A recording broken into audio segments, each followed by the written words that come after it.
ध्यान दीजिए, महाराष्ट्र में भक्ति आंदोलन के प्रमुख संत कौन थे? नामदेव। नामदेव का जन्म 1270 ईस्वी में हुआ था और मृत्यु कब हुई? 1350 ईस्वी में। ये जो है सगुन ब्रह्मा के उपासक थे। सगुन मतलब मूर्ति पूजा, मूर्ति पूजा में विश्वास करते थे। सगुन जो है ब्रह्मा के उपासक थे। ये भक्ति को मोक्ष प्राप्ति का प्रमुख साधन मानते थे। ये मानते थे कि भक्ति से मोक्ष प्राप्त हो सकता है। महाराष्ट्र के संतों में तुकाराम, रामदास, ज्ञानेश्वर आदि प्रमुख थे। यानी नामदेव तो थे ही, साथ ही साथ तुकाराम, रामदास और ज्ञानेश्वर भी प्रमुख थे। उसके बाद आते हैं गुजरात में भक्ति आंदोलन। तो ध्यान दीजिए, गुजरात में भक्ति आंदोलन के प्रमुख संत दादू दयाल थे। कौन थे? दादू दयाल।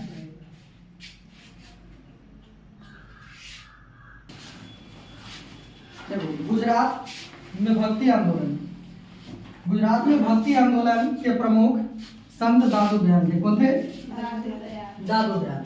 ये कबीर के अनुयायी थे, कबीर के मानने वाले थे। इनका जन्म 1544 ईस्वी में गुजरात में हुआ था। कहाँ? गुजरात में। यानी गुजरात कहाँ जन्म स्थान? अहमदाबाद। अहमदाबाद जिला पड़ता है गुजरात में। जाति इनकी कौन सी थी? तो धुनिया। कौन सी जाति से संबंध रखते थे? धुनिया। इनकी मृत्यु कब हो गई? 1603 ईस्वी में। 1603 ईस्वी में, ध्यान दो।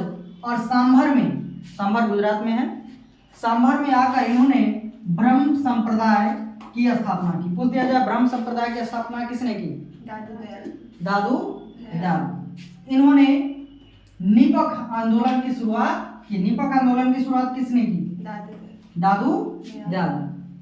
सुंदरदास दादू दयाल के शिष्य थे। सुंदरदास दादू दयाल के शिष्य थे। दादू दयाल के शिष्य कौन थे?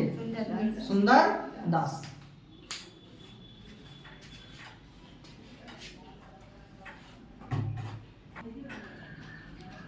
अब देखो, राजस्थान में भक्ति आंदोलन के जो प्रमुख संत थे वो थे मीराबाई। कौन? मीराबाई। मीराबाई का जन्म 1498 ईस्वी में हुआ था। कब हुआ था? 1498 ईस्वी में। जन्म स्थान यानी जन्म कहाँ हुआ था? तो चौकरी ग्राम, जिला मेरता, राजस्थान। कहाँ? चित्तौड़ में, मेरता राजस्थान में इनका जन्म हुआ था। पिता का नाम रतन सिंह राठौर था। पिता का नाम क्या था? रतन सिंह राठौर। पति का नाम भोजराज। भोजराज के साथ इनका विवाह जो है 1516 ईस्वी में हुआ था। 1517 भोजराज के साथ कितने वर्ष कब विवाह हुआ था इनका? 1516 ईस्वी में। भोजराज जो थे राणा संगा के बड़े बेटे थे। किनके? राणा संगा। यानी भोजराज के पिता का नाम क्या? राणा संगा। राणा संगा के बड़े बेटे के साथ इनका विवाह हुआ कब? मीराबाई का 1516 ईस्वी में। और पति की मृत्यु असमय हो गई। यानी मृत्यु का कहा जाता है कि बुढ़ापा आता है तो मरते हैं ना, लेकिन असमय इनकी मृत्यु हो गई। किनकी? भोजराज की। भोजराज की मृत्यु असमय हो गई। पति के मृत्यु के बाद ये पूर्णतः धर्मपरायण जीवन व्यतीत करने लगे। हालांकि ये बचपन से ही कृष्ण को अपना प्रतीकात्मक प्रेमी मानते थे। प्रतीकात्मक यानी प्रेमी के रूप में वो मानते थे बचपन से ही। लेकिन जब इनके पति की मृत्यु हो गई तो उन्होंने कृष्ण की उपासना प्रेमी एवं पति के रूप में की। यानी यह कब की? तो 1531 में। 1531 में राणा संगा का छोटा बेटा विक्रमादित्य। राणा संगा के बेटा का नाम क्या? छोटा बेटा का नाम विक्रमादित्य।